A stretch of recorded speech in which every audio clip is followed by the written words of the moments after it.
So I am VaChikepe the Poet. The way that I start my mornings is just different. We just live next to the church, the Methodist church in Zimbabwe. I happen to be a preacher there as well. So I go for morning prayers in the morning from 5 to 6. I go there, I do my prayers. That is where I do my first meditation for the day. Then after that I come back home like around 6, 7, 8. And when I'm here, refreshing from that intimate relationship with God through morning prayers, I come and I start to play my mbira. This is the mbira. I started learning to play mbira 2007. 8 years I was learning to play mbira, but I never mastered the art of playing mbira. So I started making my own beats on the mbira. But this year I said to myself, no, I have to master the basics. So the guys Mbira Zenarira, they are the best mbira group in this country, Zimbabwe.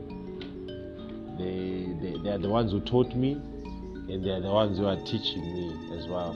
So this is mbira. I love this instrument so much. This is my best instrument in this world. It is very meditational.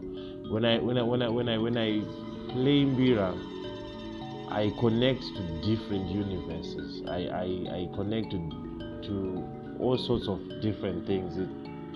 It's so powerful. When I interview the guys, they tell me like mbira dio unu. In English, it's mbira. It is you, the person, not really as a person, but the person as an African, not only as an African but as a Zimbabwean.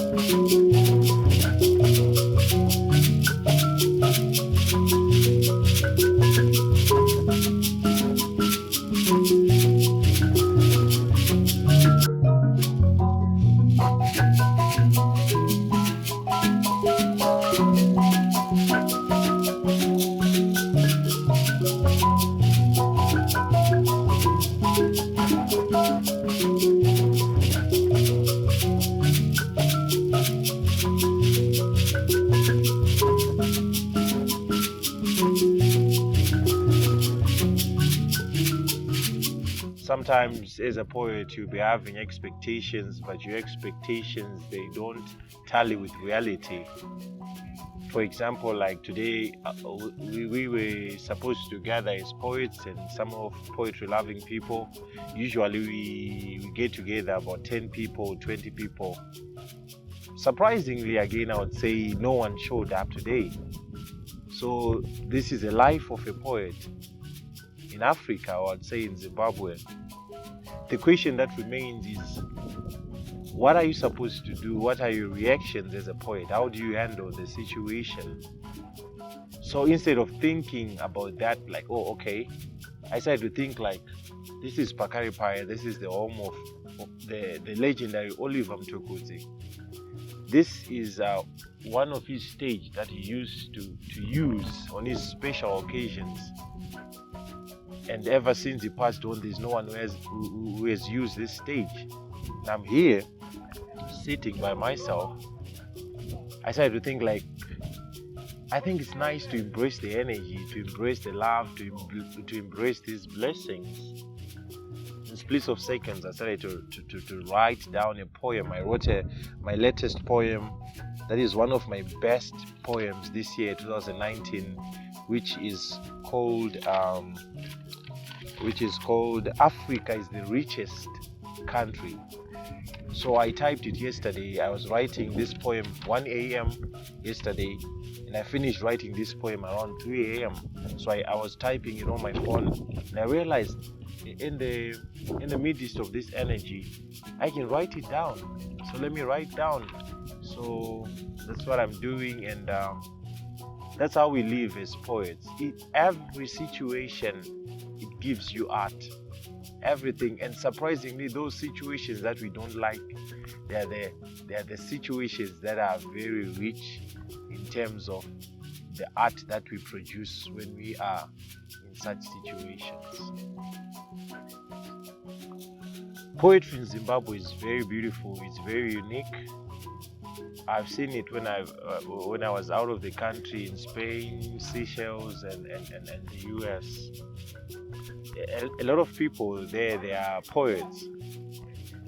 But they are poets because they went to school, they've got a bachelor's in creative writing or a master's in creative writing specializing in poetry. But most poets in Zimbabwe, they didn't go to school to learn to become poets so as to be poets. They are born poets. I've realized that in Africa, poetry has always been there. Poets, they've always been next to kings as griots, and they've always been giving the society ideas and all sorts of things. And once in a while, in Africa, in Zimbabwe, there are people born with that gift to the extreme.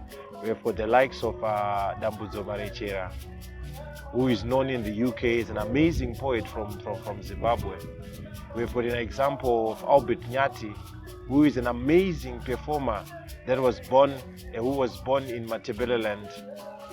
And we've got Chirikure, who has got an art of connecting to people through his poetry in an amazing way. And we've got young poets like PSP, who is now based in Lesotho, if I'm not mistaken. Andrew Manyika, who also combines poetry and comedy. And we've got a lot of Mbizo Chirasha and all other poets. So poets are there, and the gift is amazing and is different from the way poetry is defined out of the country. No one knew like I'm a poet, and I decided to put my poetry on social media until people started to really ask me to invite me for birthdays, weddings and all other functions, even out of the country. Like my first time to go to the States, that was 2018. I was discovered by Bridgewater College in Virginia on Twitter. They saw the poems that I was writing, and they wrote an invitation and they invited me.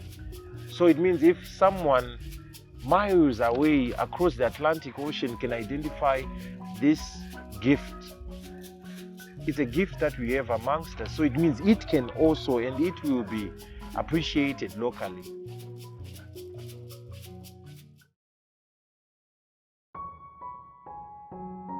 Our cattle were taken by whosoever, who then gave them to Ian, and Ian gave them to Robert, and Robert gave them to whosoever again. We became poor the day our cattle were taken from us. Although they were in their hundreds and thousands, if not millions, we were left with nothing. Not even a single cent in our pocket. Nothing. We exchanged our cattle for poverty, being told that poverty is the richest foreign currency you can use to get help from anywhere in the world. What a waste. What a waste of God's gift of riches. We act like we don't know about it. We act like it is not a big deal, yet we have become the smallest people in this world, with nothing even smaller than some animals that are now wearing clothes worth more than what one community can ever imagine of having. Who doesn't love school? Would we say it was invented to take away our cattle from us?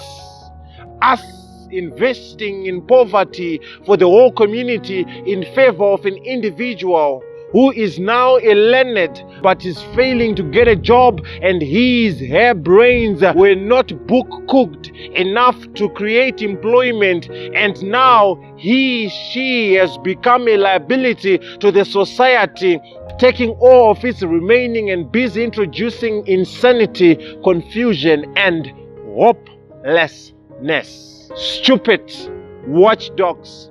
We have become, acting like all is well, yet the whole house is being robbed to the last spoon inside a pot of porridge that was never eaten. Hunger has become our visible strength, that one day all will be well. Our cattle all taken away, all left with all kinds of vegetables, and now busy being told that you are blessed, you eat all kinds of vegetables, yet we fork out all kinds of money every day just to buy a small piece of meat for the whole family. Meat we use to run away from its abundance and different festivals. But now it is only eaten by the rich, as we the poor eat our thumbs, wishing to be rich one day. What a waste! What a waste of God's gift of riches. We act like we don't know about it. We act like it is not a big deal, yet we have become the smallest people in this world. Our cattle taken from us, we are now nothing and left with nothing, only being left to be lifetime boys, girls, and children who would claim amongst ourselves to have cattle.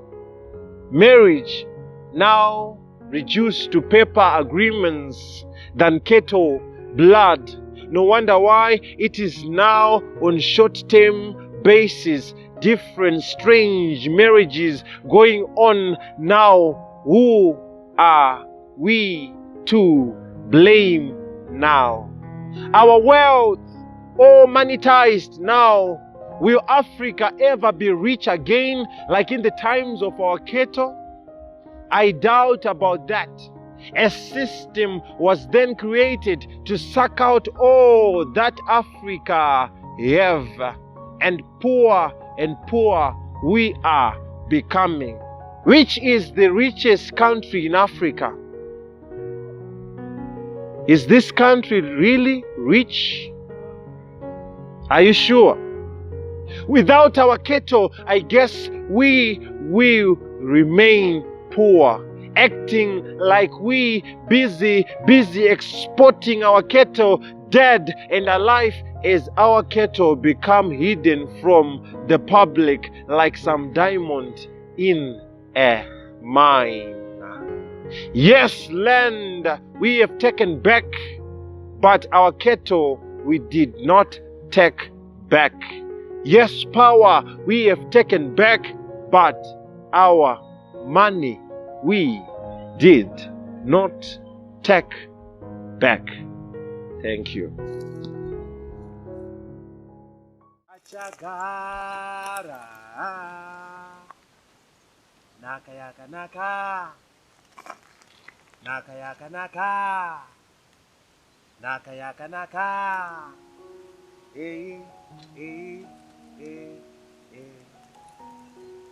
Ndavaona vaine mhino asi havana maziso. Ndavaona vaine zvirevo asi havana miromo. Ndavaona vaine matama asi havana nzeve. Ndavaona vaine mapendekete asi havana maoko. Ndavaona vaine depth asi havana boots. Ndavaona vaine mazino asi havana tsiye. Ndavaona vaine hapwa asi havana misana. Ndavaona vaine matundundu asi havana matumbu. Ndavaona vaine huro asi havana makumbo. Ndavaona vaine yekera asi havana yonini. ndavaona vaine yonini asi havana yekera. Ndazovabvunza kuti, hama dzangu, kosei makadai? Koseiko makadai? Ivo ndokupindura vachiti, kuna Mateo zvakanyorwa zvichinzi, zviri nani kwauri kuti mutezo wako mumwe ufe, muviri wako wose urege kukandwa mugehena. Ndokudzokorodza nechingezi vachiti, it is better for you to lose one part of your body than for your whole body to go to hell. Ndichingonzwa izvi, ndabva ndazunguza musoro nekudzamirwa nepfungwa, ndo kunyora detembo rino neki. Vakarurama vachagara naka yakanaka, naka yakanaka, naka yakanaka.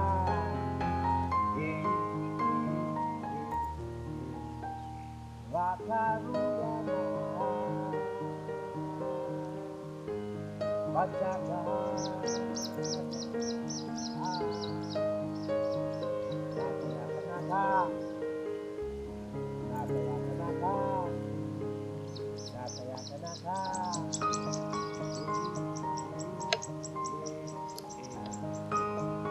Bakarurama